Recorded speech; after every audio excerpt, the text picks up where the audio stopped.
Hi, I'm Jim Williams of Linear Technology, and I'm here today to talk about measuring switching regulator noise. People are packing switching regulators into more and more systems in tighter and tighter spaces, and they're concerned about noise coming out of the regulator. We're going to cover a lot of ground today. We're going to go very quickly, so don't worry, there's references at the end of the presentation. You can pick up the details and nuances of what I'm about to talk about. Okay, let's go to work. We're not really measuring noise at all. Noise is randomly occurring events. We're measuring coherent, harmonically related residue of switching regulator operation.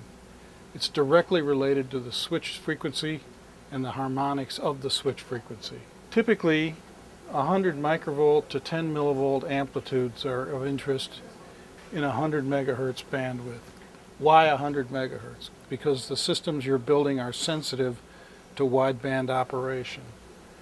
Typically, the output of a switching regulator, what's referred to loosely as noise, takes a ramping form, which is directly related to the switch mode power delivery.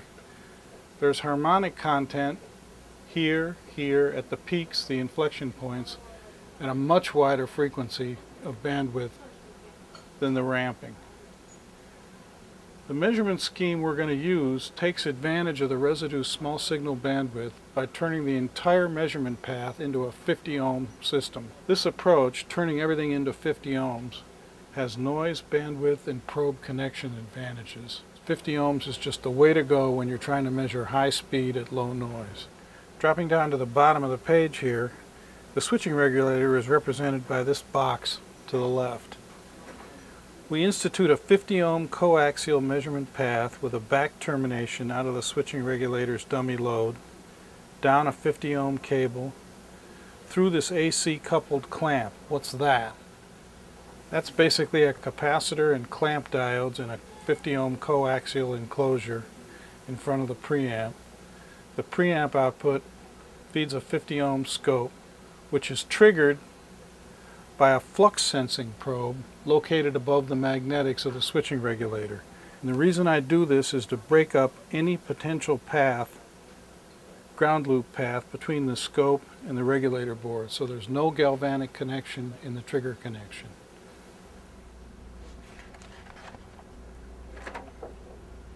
Before we get started with the actual noise measurement, you got to verify the signal path to make sure it really has 100 megahertz of bandwidth. It's got calibrated gain, and it's got absence of parasitic responses.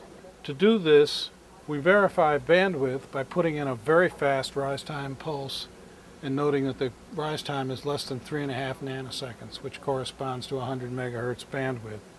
These are the results when we do that. At 200 microvolts per division and 5 nanosecond horizontal per division, we can see we're coming in around 3 nanoseconds. That verifies we've got 100 megahertz of bandwidth. We verify calibrated gain by putting in a 1 millivolt, 1 megahertz square wave. And at 200 microvolts per division, we get exactly 5 divisions, which says our gain is calibrated. Incidentally, the fat portions in the flat trace region are not due to a defocused oscilloscope, but are the noise limits of the measurement, primarily due to the preamplifier.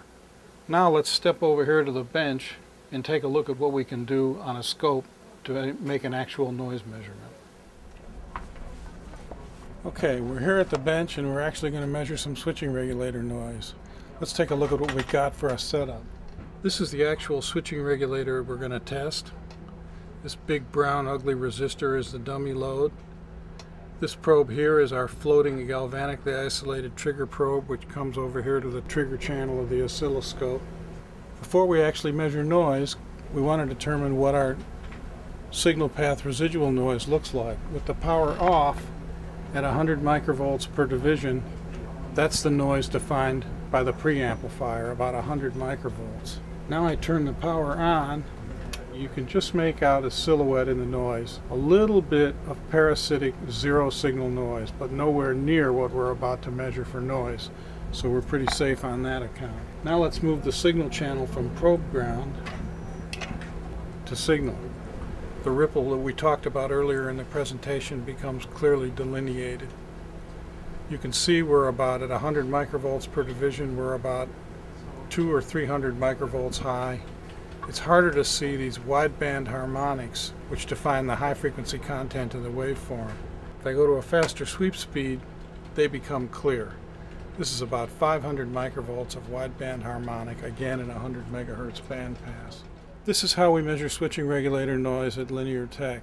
If you've got questions or comments, you can call me directly at Linear, or you can visit www.linear.com. Thanks for your time today.